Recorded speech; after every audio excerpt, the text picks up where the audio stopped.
Spire Sports, and in today's video, I'm going to give you my top 5 do not draft wide receivers for the 2021 fantasy football season. Now, these are guys that it's not that I don't like them, I just don't like their ADP, their average draft position, currently where they're being drafted in mock drafts. I don't like that.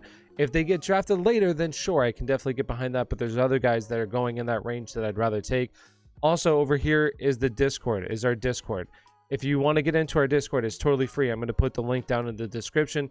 Here you can ask any type of questions you want in terms of fantasy football. So you have your draft coming up. Who do you like? Who do you have ranked ahead of who?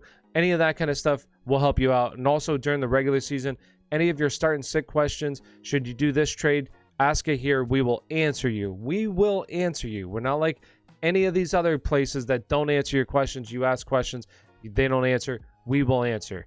So with that being said, let's get into the video. The first player that I'm going to talk about is going to be DK Metcalf. And once again, it's not that I don't like DK Metcalf. I think he's a very good wide receiver, one of the better wide receivers in the NFL.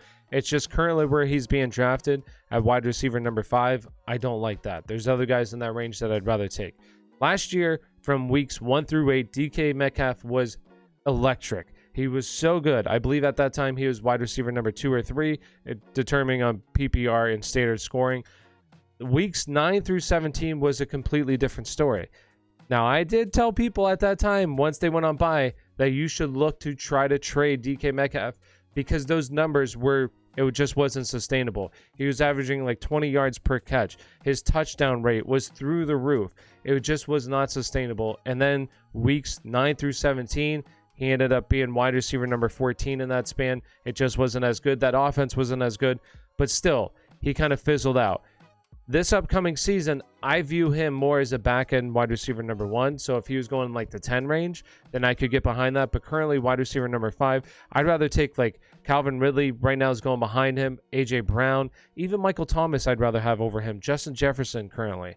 So that's who I would like over him. Unfortunately, some people probably aren't going to like that, but it's not that, once again, I don't like DK Metcalf, just his current price point. I don't like that. So first player, DK Metcalf. The second player that I'm talking about is going to be Julio Jones. Julio Jones is currently being drafted as wide receiver number 14, and for me, I'd rather take him like in the 2019 range, right around there, rather than a top 15 pick at the wide receiver position. Couple reasons why. Under Mike Vrabel, this team is a run-first team. They've run the ball. They're one of the few teams in the NFL that runs the ball more than they pass the ball. So not that much volume, especially since he was in Atlanta where they pass the ball a bunch. So in Tennessee, he's not going to see as much volume. And especially since AJ Brown is the wide receiver number 1 in this offense. So you have the number 2 wide receiver in this offense, Julio Jones, who's now 32 years old, who missed a bunch of time last year due to injury. Last year, Corey Davis had a very good season, but he still finished as wide receiver number 31. He was very good, but finished as wide receiver number 31. Julio Jones, I believe, can be a borderline top 20 guy, but he's just not going to see a bunch of volume, and he needs to stay on the field. That's the guy that's constantly played under the questionable tag his whole career, and last year, I feel like it finally caught up to him. He missed time. There's other guys that are going in that range, like Robert Woods, Amari Cooper, Chris Godwin, that I'd rather take over Julio Jones. So those are the reasons why I don't like Julio Jones at his current price point. Julio Jones, number 2. The third player that I'm going to talk about is going to be Kenny Golladay. Kenny Golladay currently being drafted as wide receiver number 23. I'd rather have him like the later 20s, so like wide receiver 28, 29 range. There's other guys that I just like a little bit more than him at his current ADP. There's a couple reasons why. First reason, Daniel Jones is quarterback. Now, it's not that I think Daniel Jones is bad. It's just his ADOT. Okay, there's 2 big stats that I'm looking at. His ADOT.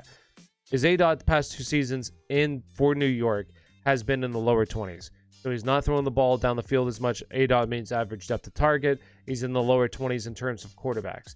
His big-time throw percentage. What is big-time throw percentage? Basically throwing contested throws into tight windows. He's doing that at a lower percentage too, bottom 18. Like he's number 18 in terms of quarterbacks the past 2 years. So why do those stats matter? Back in 2019, Matthew Stafford was in the top 10 in terms of ADOT and then number 1 in terms of big-time throw percentage. Meaning he threw the ball in contested areas where Kenny Golladay is very good, especially down the field as well. So those two things Daniel Jones doesn't do. That's where Kenny Golladay was making his money, right? So I just don't think this is a really good fit. And then you also have Evan Ingram on this offense. You have Darius Slayton. Darius Slayton and Daniel Jones had a connection. You have also a really good slot receiver in Sterling Shepard, and Saquon Barkley's coming back. This is just a team that I don't believe has the potential to support all of these options. It's not that I don't think the Giants are going to be good. I think they're going to be decent, but I just don't believe that this offense is going to be high enough scoring to support all of these players. Kenny Golladay, sure, is the number one wide receiver in this option, but I just don't feel like that's going to be the case this year, where he's going to be the bona fide number one. So I'd rather take him in the wide receiver 30 range, honestly. So Kenny Golladay, wide receiver number 3 for me. The fourth wide receiver that I'm going to talk about is going to be Chase Claypool. And it's not that I don't like Chase. I think he's a phenomenal player. But as you can tell, I'm a Steelers fan. A lot of people love Chase because they think he's oozing of potential, which he is. But it's just currently where he's being drafted, wide receiver number 27. I just don't like that. I'd rather take him at wide receiver number 32 is where I currently have him ranked. So why do I have him right there?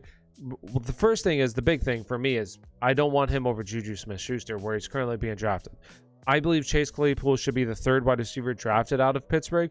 I also don't believe that Pittsburgh can support 3 top 30 wide receivers, which they did last year, 3 top 25 wide receivers. I just don't believe that's the case. Last year, Ben Roethlisberger attempted the ball through 608 passing attempts last year. He had 608 passing attempts. I just don't believe that he's going to get anywhere near that.